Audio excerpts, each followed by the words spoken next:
प्रभु यीशुଙ୍କ नामରେ ସମସ୍ତଙ୍କୁ ମୋର ନମସ୍କାର ପ୍ରେଜ୍ ଦ ଲର୍ଡ। ବର୍ତ୍ତମାନ ଆମ ଉତ୍କଳ ବାପ୍ଟିଷ୍ଟ ମଣ୍ଡଳୀ ସମନ୍ୱୟର 171ତମର ମହାସଭା ସମ୍ପର୍କରେ ମୁଁ ଅନେକ ଭିଡ଼ିଓ ସେୟାର କରି ଆସୁଅଛି, ଲୋକଙ୍କୁ ଜଣାଉଛି। ତ ଏଇ ଭିଡ଼ିଓରେ କହିବା ପାଇଁ ଚାହେଁ ମହାସଭା ନିମନ୍ତେ ବିଭିନ୍ନ ପ୍ରୋଗ୍ରାମ ସମ୍ପର୍କରେ ମୁଁ ସୂଚନା ଦେଉଅଛି।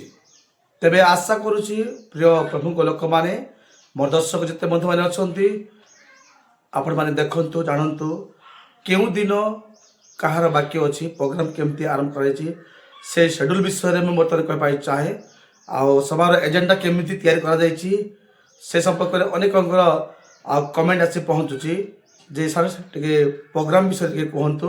तो निश्चित भाव में मुझे कमेंट को नहीं वीडियो करने चाहूँगी। तेज आसतु आम देखा जावा कार्यसूची जहाँ रही 28/2/2026 शनिवार पूर्वाह्न ओली कार्यक्रम प्रथमे पताका उत्तोलन करेंगे आमर पालक आचार्य प्रदीप्त कुमार लिमा न्यू केके सिंह जी कि आम कोषाध्यक्ष अटंती। पुणी देखा पार्छु सभार उद्घाटन रही पालक आचार्य आमद कुमार पाणी झालर सिंह आमर सभापति प्रमुख दास पालक महाशय अटंती। पुणी यही समस्त विषय जो देखो प्रारंभिक संगीत कथा भी आसूची। तो से प्रथम दिन प्रारंभिक संगीत स्थानीय तापड़ा मंडली को सुजोग दि जाएगी। पुणी प्रार्थना सभा माध्यम प्रथम वाक्य देवे स्थानीय मंडली पालक आचार्य नाथन लोहरा तापड़ा से वाक्य देवे। पुणी यही संपर्क में जितेबाला आम देखा पार्छु ता सहित प्रदीप प्रज्वलन कार्यक्रम आम टे देखापी जावा ताहा रही पालक आचार्य इसाक पाणी नुआगढ़ जहाँकि आम उत्कल बाप्टिस्ट मंडल साधारण संपादक भाव सी अटंती। तो निश्चित भाव में यही संपर्क होगापर पुणी प्रसंग माध्यम वाक्य रही पालक आचार्य जुगल किशोर लिमा पुटा सिंह सह संपादक उत्कल बाप्टिस्ट मंडल सम्मेलन अटंती। तेणु यह शनिवार पूर्वाह्न ओलीर किसी कार्यसूची संपर्क में पुणी से दिन अर्थात 28/2/2026 शनिवार अपराह्न ओलीर किसी कार्यसूची विषय कहपाई चाहे शुणु। प्रारंभिक संगीत रही न्यू केके सिंह मंडली पुणी ए सहित वक्ता आमर प्रोफेसर राजपति पाणी नुआगढ़ यह प्रथम वाक्य द्वितीय ओलीर रही अच्छी। पुणी मुख्य प्रसंग रही आमर वक्ता स्वाधीन प्रचारक उपेन्द्र परिछा नुआगढ़ आज्ञा रही। तो प्रसंग दि जाएगी ईश्वर को जानिबार अनुभूति और गौरव जिरिमिय 9:24 पद दि जाएगी। पुणी प्रोफेसर पाणी महाशय को दि जाएगी गीत संगीता जहाँकि 118:23 पदरे जहाँकि प्रसंग शीर्षक रही सदाप्रभुंर आश्चर्य कर्म अटे। यह आम देखा पार्छु प्रभु महत्व धन्यवाद। यह 28 तारिखर सकाळ आ संध्या कथाटी पुणी देखा पार्छु।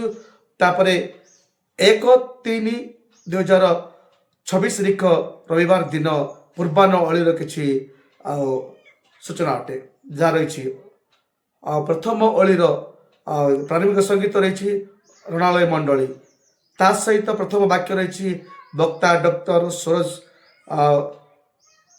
कामरा भेली हैदराबाद से वाक्य कथा कहे एशिया टीम लीडर CBM सी अटंती से वाक्य देवे। ता सहित द्वितीय वाक्य प्रसंग रही मुख्य प्रसंग जहाँ रही बिशप प्रोफेसर जोआब लोहरा हैदराबाद तांको दिया जायछि जे नवकरण पथरे आजिर मंडली ए प्रकार रही प्रकाशित 21:5 पद तांको दिया जायछि। यह थिला आममानक रविवार दिन पूर्वाह्न ओलीर कथाटी। पुणी से दिन अर्थात 1/3/2026 दिन अपराह्न ओलीर संगीत रही प्रथमे परिड़ा मंडलीर।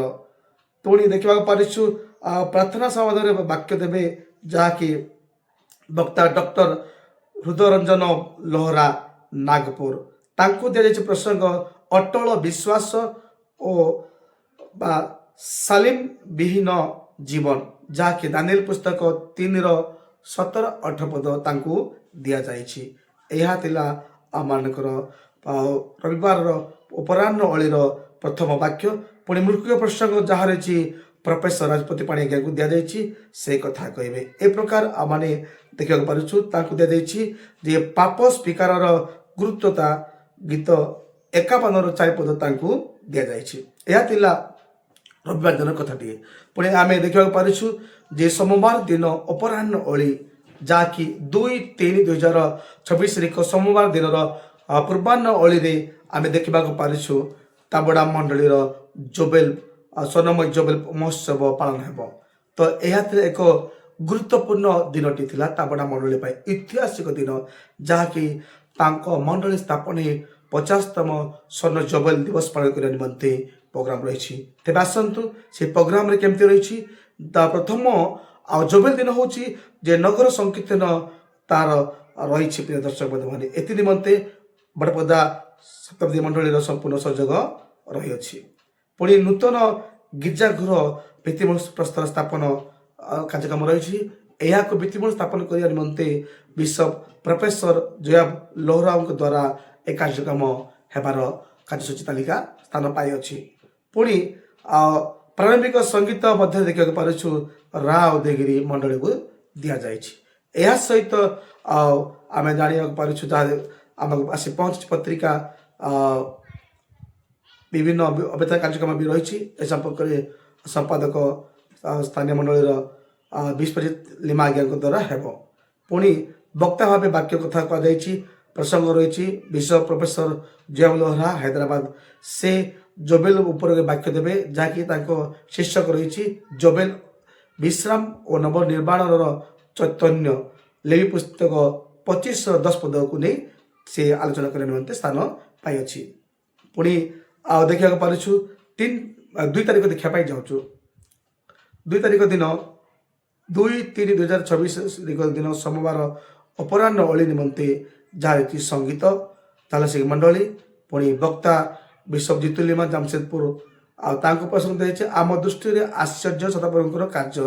ଗୀତ ସଂଗୀତା 145-4 ପଦକୁ ନେଇ ତାଙ୍କୁ ଦିଆଯାଇଛି।